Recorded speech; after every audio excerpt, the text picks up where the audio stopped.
ألا بذكر الله تطمئن القلوب ألا بذكر الله تطمئن القلوب.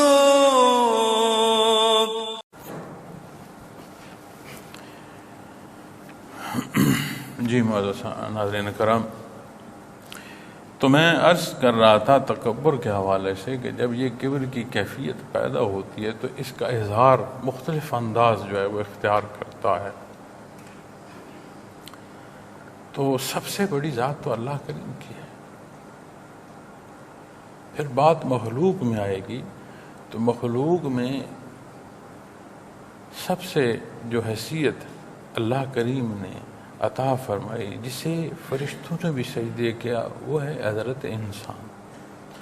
اور انسان کا سب سے بڑا جو مقام ہے وہ اس کے حضور سربسجود ہو کر سبحان ربی الاعلیٰ، یعنی اس کی تسبیح اور اس کی عظمت بیان کرنا ہے. تو جب اس کی عظمت اور اس کی تسبیح بیان کی جا رہی ہے تو پھر اپنی ذات کی تو نفی ہوگی. تو یہ کیا سبب ہے کہ ہم عبادات کے اختیار کرنے میں، ہم دینی علوم کے حصول میں یہ سمجھنا شروع کر دیں کہ مجھ جیسا تو اور کوئی نہیں ہے. جتنا میں جانتا ہوں اتنا اور تو کوئی جانتا نہیں ہے. جتنی کیفیات قلبی کا حامل میں ہو چکا ہوں، جتنے منازل یا مناصب کو میں پہنچ چکا ہوں، اتنا اور کوئی نہیں پہنچا. اگر یہ سوچ ہے تو پھر آپ سمجھ لیں کہ باقی سب جو ہے وہ میں اپنے آپ کو دھوکہ دے رہا ہوں. تو یہ تو فساد پیدا ہوگا. تو یہ فساد ایسا ہے کہ جو اختتام بالخیر نہیں ہے.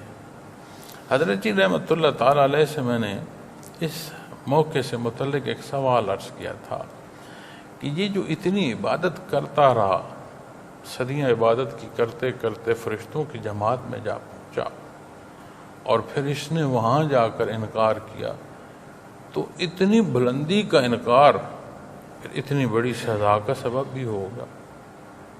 تو مجھے اس موضوع سے متعلق جو حاملین تصوف میں بحث آتی ہے لطائف یا مراقبات کی، اس حوالے سے ایک سوال میں سوچتا ہوں کہ یہ جو عمومی سفر پر کوئی گرا تو اسے تو کوئی کہیں معمولی سی خراش آئے گی، کوئی منزل سے گرا اس کی ہڈیاں ٹوٹیں گی، کوئی منازل سے گرا تو اس کا تو وجود چورا ہو جائے گا.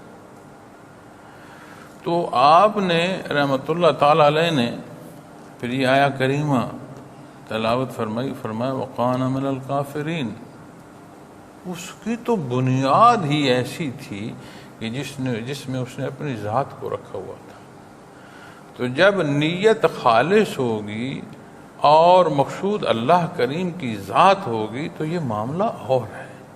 لیکن اگر کوئی اپنی بھنت میں لگا ہوا ہے، اپنے تکبر میں لگا ہوا ہے، تو یہ صدیاں عبادت کر کے اس حضوری کو جا پہنچا جہاں اللہ کریم فرشتوں کو حکم دے رہے ہیں، تو اس حکم کے تحت یہ شامل ہو رہا ہے. یہ دیکھو کتنی بلندی ہے، کتنا مقام عطا فرمات. ان عظمتوں میں بھی اس نے جو مقصد ہے یا مقصود ہے وہ ذات اپنی رکھی ہوئی تھی، چاہے جائے کہ یہ خیال کرتا کہ اللہ کریم کا حکم ہے. تو اسی نہج کو جو اختیار کرے گا کہ وہ اپنی ذات کی بنت میں لگے گا، اپنے جیسا کسی کو نہیں جان رہا ہوگا اور اسی زور میں ہوگا، تو پھر آخر اس کی ایسی ہوگی. تو انہوں نے فرمایا بیٹا ہمیشہ نیت کا خیال رکھنا، کیونکہ ہر عمل کی بنیاد نیت پر ہے. تو جو احکام کی پابندی نصیب ہو رہی ہے وہ خالص اللہ کے لیے ہو، اس میں ذات کا دخل نہ ہو. تو یہ بڑی باریک بات ہے معزز سامعین کرام. چونکہ یہ کیفیت وارد ہو جائے تو جو سمجھا رہا ہو وہ بے وقوف لگ رہا ہوتا ہے، کیونکہ سمجھ بھی اس حد تک سمجھ پر بھی اثر انداز ہو چکی ہوتی ہے یہ کیفیت کہ سمجھائے سے یہ سمجھ نہیں آتی. اللہ ہی محفوظ رکھے، اللہ ہی حفاظت عطا فرمائے. تو پھر جب ہم اپنی روزمرہ کے معاملات کو دیکھیں گے تو یہ کیفیت ہمیں بے شمار جگہوں پر نظر آئے گی. سب سے پہلا حصہ کہ ہم نے اللہ کے ساتھ ایک عہد کیا کہ لا الہ الا اللہ محمد رسول اللہ صلی اللہ علیہ وسلم. اب اس عہد کی ابتدا یوم الست سے ہے. ارواح نے اس عہد کا اعلان کیا.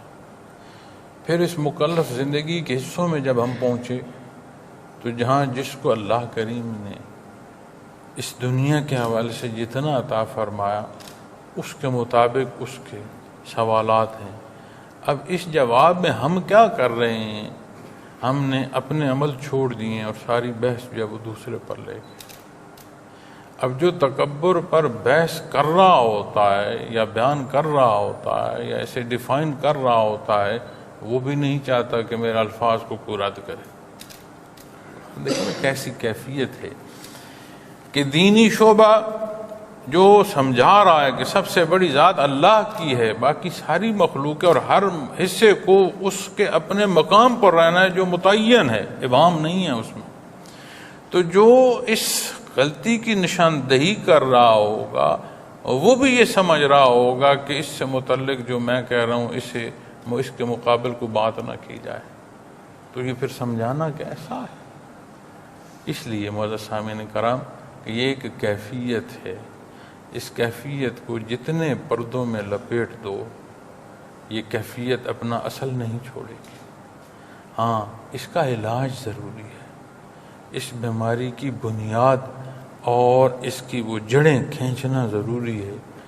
تو جب ہم دیکھتے ہیں کہ اللہ کریم نے قرآن کریم میں اپنی یاد کا سینکڑوں دفعہ بیان فرمایا کہ اس مخلوق کو وہ کیفیت مائیت کی کہ ہمہ وقت یہ اپنے آپ کو اپنے اللہ کے روبرو محسوس کرے، یہ حفاظت الہیہ کا سبب بنتی ہے. اب بات نیت کی ہے تو جب ہم دینی امور کی سر انجام دہی کو آئیں تو ضروری ہے کہ ہم نیت دیکھیں. جب ہم معاملات دنیا میں جائیں تو ہم دیکھیں کہ میری نیت کیا ہے. تو وہ جو حضوری کی کیفیت ہے ہر لمحے اللہ کے روبرو ہونے کی، جسے حدیث جبرائیل میں دوسرا درجہ ہے، کم از کم وہ تو کہ اگر میں اپنے اللہ کو نہیں دیکھ رہا تو میرا اللہ تو مجھے دیکھ رہا. تو بلندی ایمان تو یہ ہے کہ ہر رکوع سجود اس کیفیت سے ہو کہ اپنے اللہ کو دیکھ کر رکوع سجود کیا جا رہا ہو. لیکن اگر وہ درجہ حاصل نہیں تو اتنا تو رہے کہ میں اپنے اللہ کے روبرو ہوں. قرآن کریم فرماتا کوئی دو ایسے نہیں جس میں تیسرا اللہ نہیں ہے، کوئی تین ایسے نہیں جس میں چوتھا اللہ نہیں. دنیا کی حیات میں اپنا قرب بیان فرماتا ہے، وقت نزع بیان فرماتا ہے کہ جب روح وجود چھوڑ رہی ہوتی ہے تو تمہاری نسبت اللہ اس کے زیادہ قریب ہوتا ہے. تو یہ جو کیفیت اور حال ہے حضوری کی معزز سامعین کرام، گرمی ہو نا تو ہم دیکھتے ہیں کہیں سے ٹھنڈی ہوا کا بندوبست ہو، ہمیں سمجھ آتی ہے کہ ٹھنڈی ہوا اس گرمی کی حدت کو کم کرے گی. سردی ہو تو ہم دیکھتے ہیں کہ کہیں سے ہمیں کوئی تاپنے کو شے مل جائے جس سے وجود کو راحت ملے، کوئی تپش ملے. کیوں کہ اس تپش سے جو سردی کی ہے، جو خنکی ہے، اس کے اثر کم ہوں گے. تو ہر بات کی سمجھ آتی ہے. تو یہ کیوں نہیں سمجھ آتی کہ معاملات زندگی کو جس روش میں یہ بہہ رہی ہے اس روش میں بہا دینا اپنا نقصان ہے، اور جو حصے اللہ کریم نے واضح بیان فرما دیے ہیں اور جو حصے اس کی خشیت کی طرف لے جاتے ہیں، جو حصے اس کی مائیت کی طرف لے جاتے ہیں، جو حصے اس کے قرب کی طرف لے جاتے ہیں، وہ اس ارض و سما میں جو حیات ہے یہ اس کا سما کیسا کر دیں گے، کیا کیفیت اور کیا حال ہو گئے. معزز سامعین کرام، یہ تکبر جو ہے یہ جیسے میں نے عرض کیا کہ ایک کیفیت ہے. تو کیفیت جو ہوتی ہے اس کے وجود پر جب بحث کریں گے تو اس کا وجود آپ چھو نہیں سکیں گے، آپ دیکھ نہیں سکیں گے. احساس جو ہیں وہ اس کو اپنے ہاتھ علمی میں نہیں لا سکیں گے. یہ ایک کیفیت ہے، ایک حال ہے، محسوس کی جا سکتی ہے. اب اس کا جو رد عمل ہے کہ اس کے ساتھ جو وجود کی صورتیں وہ دیکھی جا سکتی. اللہ کریم اس کیفیت سے ہمیں محفوظ رکھے. لیکن یاد رکھیے گا کہ اگر روشنی نہیں ہوگی تو اندھیرا لازمی طور پر ہوگا، اور اگر اندھیرا ہے تو یقیناً وہاں روشنی نہیں ہے، نور نہیں ہے، جہالت ہے. تو جب ہم اپنے قلوب کو اللہ کی یاد سے نور ایمان سے مزین نہیں رکھیں گے تو یقیناً جہاں پھر نور نہیں ہے وہاں پھر جہالت ہوگی، اندھیرا ہوگا، پھر یہ خصلتیں پیدا ہوں گی۔ ہمیں صفات حاصل کرنی ہیں اور وہ صفات عمل صالح سے نصیب ہوں گی۔ حضرت جی رحمۃ اللہ علیہ سے کچھ سوال کیا کسی نے کہ حضرت کہ ایمان کلمہ نصیب ہو، بندہ عبادات کر رہا ہو، تو کیا پھر ضروری ہے کہ بندہ پھر کیفیت قلبی ڈھونڈتا پھر؟ تو آپ نے فرمایا کہ ایمان کا نصیب ہونا اور حد شرعی کے تحت زندگی بسر کرنا، اللہ کریم اپنا کرم اور احسان فرمائیں تو یہ بخشش کا سبب ہے، اسے شرف قبولیت نصیب ہو اور اللہ اپنی رحمت فرمائے تو یہ بخشش کی راہ ہے۔ لیکن جب اس دنیا کی زندگی اور اس مختصر وقت میں یہ بات سمجھ آ جائے کہ اس بخشش سے آگے جب ہم دیکھیں تو قرآن کریم نے جہاں سیدھے ہاتھ والوں کا بیان فرما آخرت کا حصہ، وہاں سابقون الاولون کا بھی بیان فرمایا۔ اب سیدھے ہاتھ والوں کی کیا خوبصورت قرآن کریم نے آسائشیں گنوائی ہیں، ان کے انعامات گنوائے ہیں، ان کی جنتیں گنوائی ہیں، انعامات گنوائے ہیں۔ لیکن سابقون الاولون کے حوالے سے جب قرآن کریم بیان فرماتا ہے تو اس کے اگلے حصے میں قرب الہی بیان فرمایا گیا ہے کہ مقرب ہوں گے اللہ کے، اللہ کا قرب انہیں نصیب ہوگا۔ تو جب اللہ کریم کی رضا کے ساتھ اس کے قرب کی سمجھ آئے گی تو پھر ہر حصہ انسان کو اہم لگے گا، ہر عمل اہم لگے گا، ہر سانس اہم لگے گا کہ کوئی سانس ایسی نہ ہو جو اس کی یاد میں نہ گزر جائے۔ اب بات اس سمجھ کی ہے، جتنی یہ سمجھ نصیب ہوگی اتنی تڑپ نصیب ہوگی۔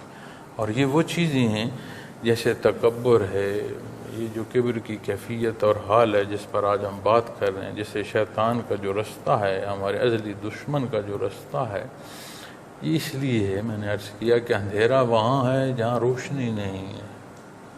تو آئیں اپنے شب و روز کو اللہ کی یاد سے ہم روشن کریں، اپنے روزمرہ کی زندگی کے جو معاملات ہیں انہیں ہم دیکھیں کہ اگر ہماری وہ سوچ جو ہے وہ صالح ہے تو ہمارے اعمال بھی صالح ہوں، ہمارا ہر عمل اللہ کے لیے ہو، نبی کریم صلی اللہ علیہ وسلم کی اتباع میں ہو، کیونکہ قرآن و سنت جو ہے یہ پیمانہ ہے، قرآن و سنت سے باہر کوئی حق نہیں ہے، دھوکہ ہے، شیطنت ہے۔ تو اس شب و روز کو اللہ کے لیے ہم بسر کریں، اللہ کے لیے بسر کرنا نصیب ہو۔ اللہ کریم